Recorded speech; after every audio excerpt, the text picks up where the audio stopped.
Good morning, everybody. Oh, we got a little taste of winter again. I hope everybody's doing all right, doing their thing.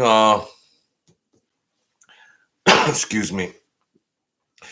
Uh, Sammy the Bull Gravano cronies. You know how I feel about Sammy the Bull, and you got the people coming in. They defend him. I mean, yeah. Tut tut and all that rut, but it's drama, it's soap opera shit. You can't talk shit, even in a quote unquote respectful manner, to a lot of these young punks, idols. They're the idols. Don't you dare put so and so down. I guess that goes with the flow, my dear friends. And that's expected. And they come in with different names, and oh gosh. I mean, you like to bust the chops. That's one thing, but geez, don't somebody? It was just like the Brittany Griner video when the cronies come in. It's like, what are you guys doing? I mean, geez, you could really get a. That's a testimony of their IQ. Good morning, Leon. I put in there Sammy the Crone or Sammy the Bull Gravano cronies. And excuse me, I'm sorry. There's one there. No, I'm just kidding. Now we got the mob, the Omerta, the oath you take versus your freedom and your family and everything else. So so does that oath to that fraternity mean more? You put that in such high esteem versus your freedom and your family separated from your freedom, your personal freedom, and then you're going to be in prison without your family and friends. So how many times these gangsters, and you know the FBI just plugs away. If they take you in, they're plugging away. They're really plugging away on you, seeing if you can turn. And of course, they use all kinds of tactics. We're not going to get into that. They use everything, some illegal tactics, but as far as your constitutional rights are concerned and legal rights.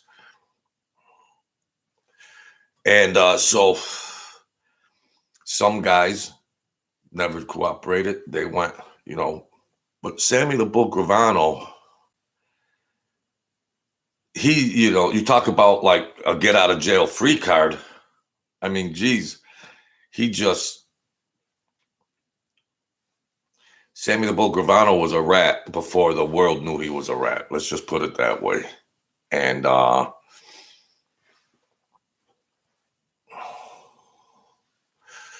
can't believe Mike Francis does an interview with his daughter, Sammy the Bull Gravano's daughter. I mean, this Mike Francis has no scruples at all. How much do you want, Mike? You got $500 million. You go show your ass and do a video with Sammy the Bull Gravano's daughter, who's completely out in left field. So I was watching something about Joe Bonanno. That was back in the days when there was other boss. There was the Valachi papers, and then there was Stefano Magaddino that ran the Buffalo, Western New York area. And them guys, it was a big publicized thing. The guy went to the congressional hearings, and then he spilled the beans, and he said, "I'm a dead man. You're looking at a dead man," and everything else. A big historical moment in the history of the mob. When America knew, they knew about the mob, and then they seen a guy, a mobster, who you'd never think would rub elbows with the FBI. But so you got these gangsters, and if they're capable of murder, I guess it's not such a quantum leap to say they're a rat. Moralistically speaking, you as far as your worldview morals, your life view morals, well, if you're capable of murder, then why can't you be a rat? You take an oath. You take an oath to the family and put the family first, and you're supposed to follow those precepts and articles, if you will, and rules and Omerta. With all that being said, you got a strong foundation to follow those rules, and it's in your essence of a person that I'm going to strictly, but it's also in your essence of a person to go whack somebody. So when people start turning around and being rats, well, yeah, I mean, it happens, but the same people that murdered. So,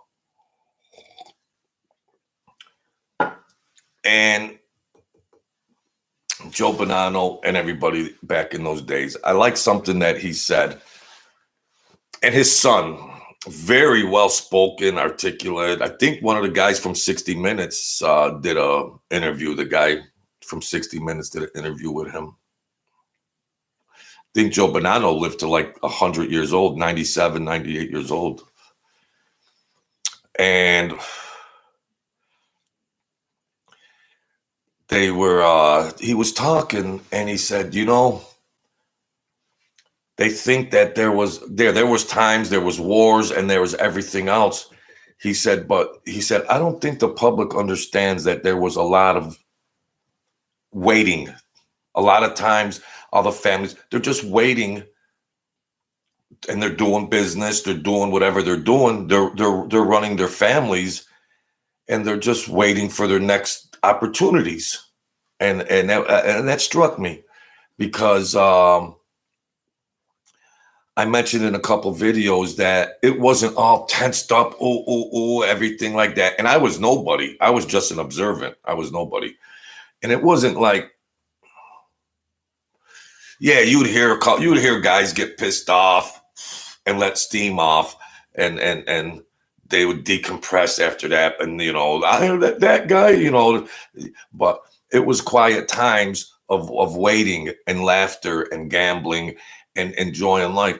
A lot of that life is just time of waiting, running their rackets, running their businesses, and it's just a time of waiting for whatever you have planned to come to fruition, or just waiting for the unknown, maybe, or just smooth sailing. There doesn't have to be murder on the menu, like the public thinks that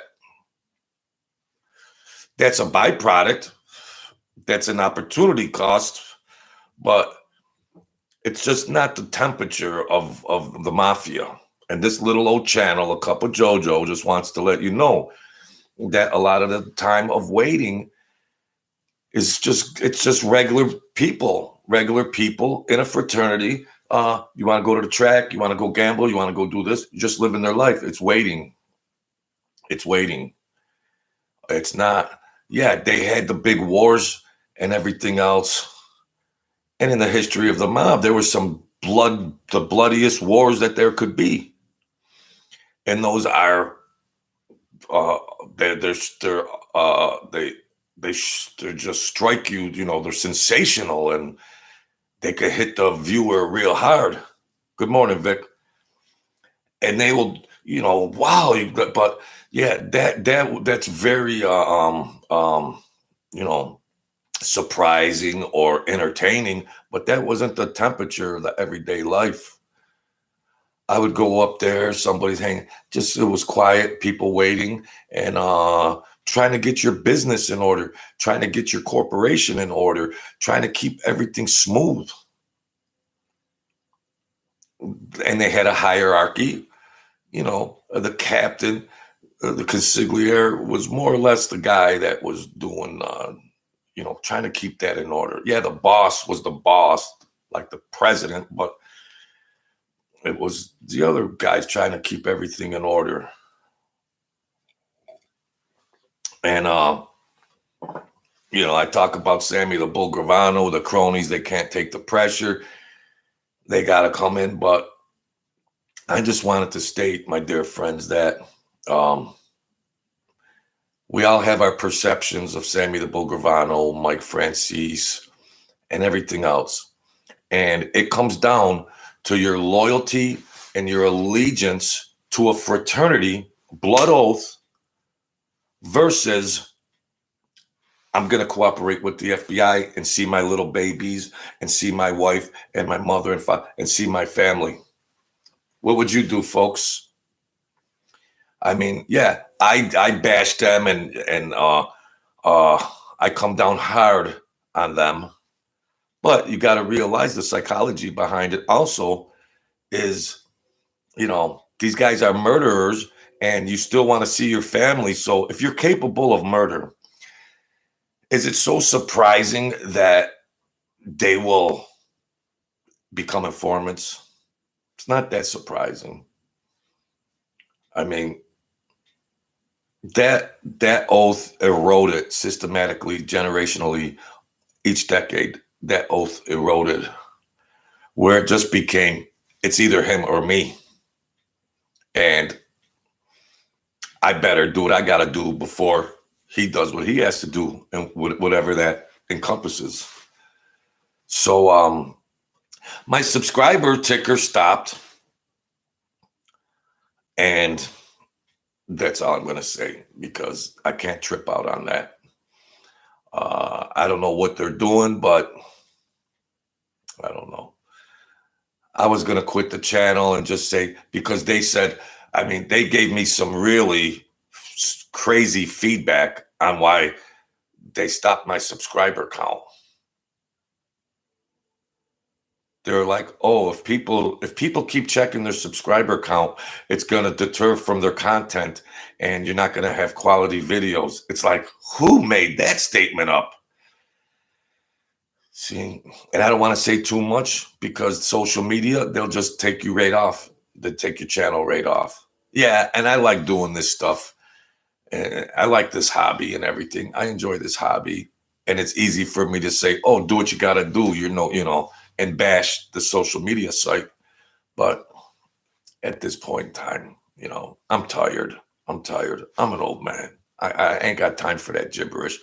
I'll do these, whatever I got to do, and say hello to my friends here like Victor and Leon. And that, you know what? If that's what I get back, that's what I get back. I mean, that's all. And Mario, Super Mario. See, there's my starting three. There's my trifecta. But so they got me stalled out on the subscriber count. And they gave me a reason for it that was completely ridiculous. I don't know. I almost have enough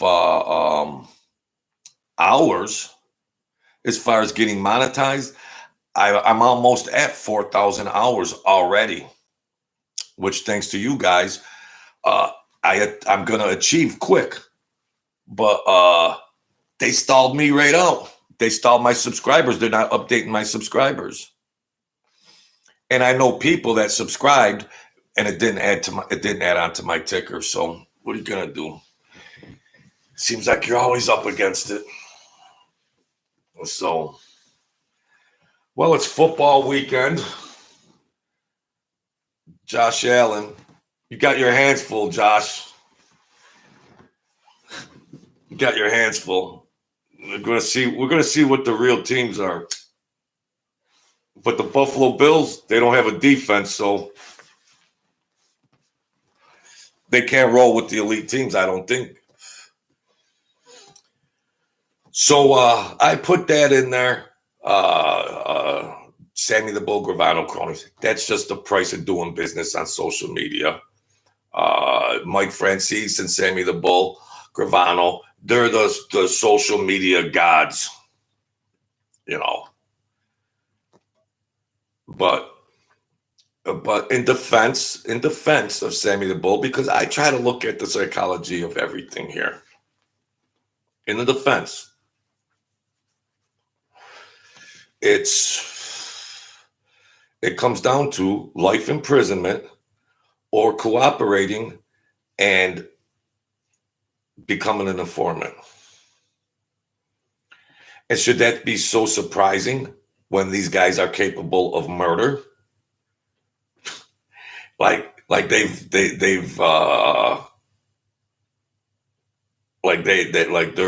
upstanding people. Like they can't be held in high esteem anyways. They're admitted murderers, so they're not in high esteem. So if they become an informant, well, they were that kind of person anyways. So that shouldn't be surprising. I'm not trying to defend Sammy the Bull Gravano, but I'm just saying the viewers and everything else.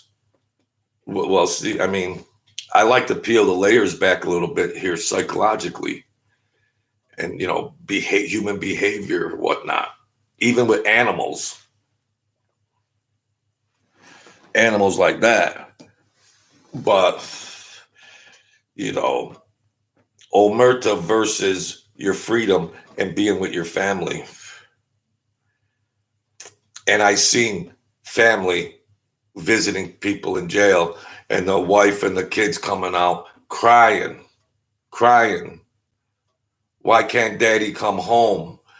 When all this stuff that's not on social media. And then when the family leaves and the inmate goes back to his cell, he's thinking, you know what? Maybe I'll cooperate. And the FBI knows the psychology of that. And when these guys are in prison, they will go visit with them. They'll take them out of their cells and bring them to the conference room, and there'll be the FBI saying, "But you want to do this, you want to do that." A lot of the gangsters would be stubborn and hold strong to the Omerta, but when they're sitting in that cell with nothing to do but think about the next 20 years they're going to do in this cell, it changes your thinking. And if you're an admitted killer, it ain't that surprising that, these guys would turn into rats. And the whole playing field changed when they came up with that RICO Act. That if you even talk to somebody and they thought it was conspiracy, you're going to go do 10 years, 20 years minimum under the RICO Act. With Mayor Giuliani that came in there. So, just something to think about. And there was a lot of time in that life where there was nothing happening. You're just running your rackets, and it was just time. Things were just going along. Big gaps of time without anything monumental happening. But when you're flabbergasted and bum rushed with all these YouTube channels and all the characters and all the stories, you just think, oh, this family was this particular family was going through all this crazy stuff every day. No, it wasn't like that.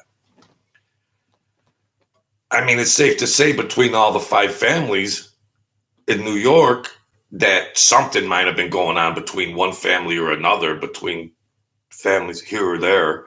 But maybe one family was idle for 7 months, 8 months, where it was just quiet time. That's all. It wasn't just everything was heightened every day. Oh, it wasn't like that a lot of times. It was waiting. And you would think in these times of waiting that you'd have time to be more careful. Think about security. Think about legal things, how to tighten your ship, how to insulate your organization, how to, keep it tight and efficient, and dodging indictments and dodging the FBI and dodging as much as you can. And a lot of times when that's happening, then how you doing, Rich? A lot of times when that's happening, the FBI's horns get big. It's really a quiet time, and then they start making up shit. They play a little dirty. I really don't like talking too much about the FBI because just not a good thing. Just not a good thing. So,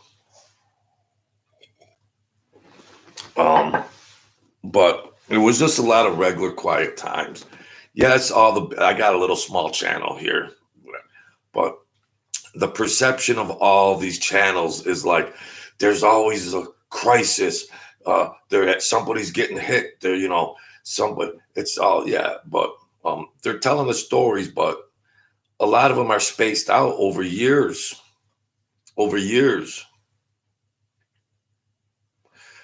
Some families in a particular time were more active and there was violence. Yeah, more active during a period of time. Families fought each other. Yeah, over periods of times, but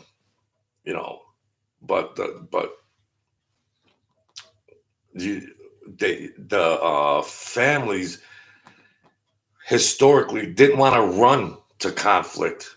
If you're making millions of dollars, you don't want to, participate in.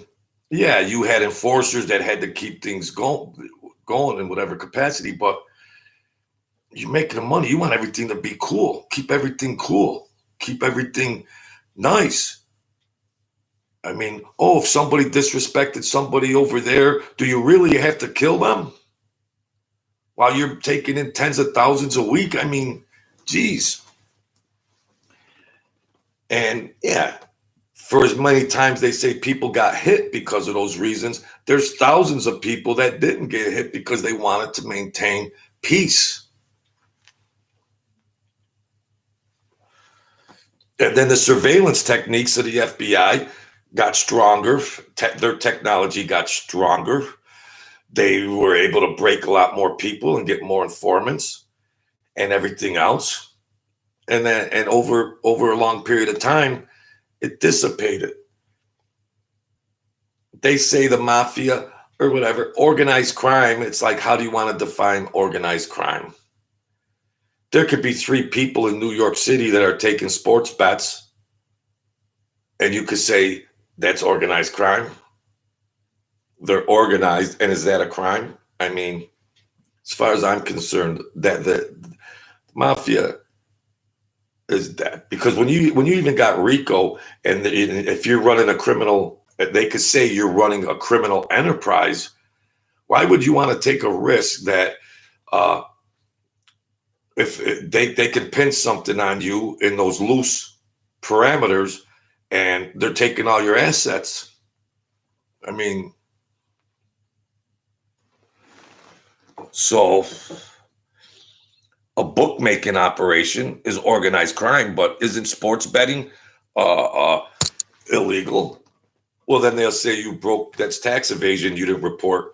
Of course, you're not going to report to the government that you were doing a bookmaking enterprise and you made $350,000. Of course, you're not going to report that to the IRS. There's accountants and stuff like that can hide and legitimize a lot of that money, but a lot of times you can't legitimize that kind of money. So, you know, and with the RICO Act, they come in and just take everything, give you 10 years, 20 years, and you're done. You're done. Who wants to roll the dice in New York City or California or Chicago? Or who wants to roll those dice? Because when they come and get you, you can't win. You have no defense. The FBI, they're batting 990. They're batting 990. They're batting average. They're slugging average. They're batting 990. The FBI. They come in, pursue you, indict you, and if it's a RICO case, then you're done. You're done. And then do you become an informant when you're about to lose everything? And just remain loyal, like in that other era. It's very interesting stuff. So I just wanted to put out there that, yeah, you have your loyalty, you take the oath and everything else, and then you might be a murderer. And is it that surprising to think that they narked and they became rats? And also, I wanted to state that there was a lot of quiet time, what they called waiting time, what I call waiting time, just running your businesses. You want everything to be fine. You want peaceful time, and everything's going all right. But you still know in the background, the FBI is watching every move you make. And sooner or later, that bubble might burst. And that's the way it goes. That's the way it goes. So I like to look at everything, dig into it. Maybe a lot of what the other bigger channels don't disclose and everything else like that. I just try to look in there. You know, I'm not a big rat fan. I'm not a fan of rats. And but I'm just saying, what would your thinking be? What would your thinking be? And believe me, a lot of people didn't rat, and they just went and did their 20 years. They just took it on the chin, and they just went and did their time. The FBI couldn't break them. Yes, historically speaking, there were a lot of them. But then again, as we all know, a lot of them couldn't do it. They could not do it. And I saw families visiting people in prison. They're crying. The wife and the children crying, you know, and then you got the guy thinking, Then paranoia. See, a lot of these guys were very paranoid. Very well, you got to be a little paranoid in that life. But then you're also thinking, did somebody within my family tell you, you know? It was the people within the own families that took their comrades down. Most of the time, it wasn't a person from another family giving the FBI juice on a different family. It was within the family lines that they were telling on their comrades, their crew. They were narking within their own crew. So it wasn't like the Gambinos narking against Genovese or whatever, Colombo. Maybe that happened, but they were narking within on their own crew members. So And a lot of times you wondered, these guys wondered when they got in there in prison a couple months, they're like, oh, did so and so sell me out? Did so and so sell me out? No, I'm gonna remain strong. That's my buddy. That's my buddy.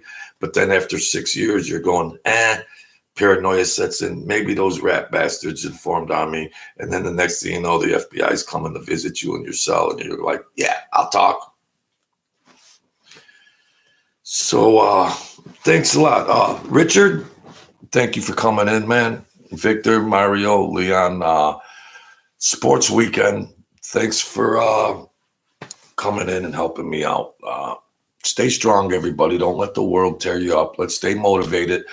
Let's rise up. Let's rise our spirit up. Let's be less judgmental. Let's be more loving. And, try to raise the quality of our life. These are mafia gangster stories, whatever they are. But you got real lives out there, which I try to remind everybody. We have real lives, real family. This is fairy tale land. Mike, Samuel, that's fairy tale entertainment land. At the end of the day, we got our personal lives that we'd want to enrich a little. You want some spirituality from the Jesus calling and know that the spiritual world is stronger than the physical world.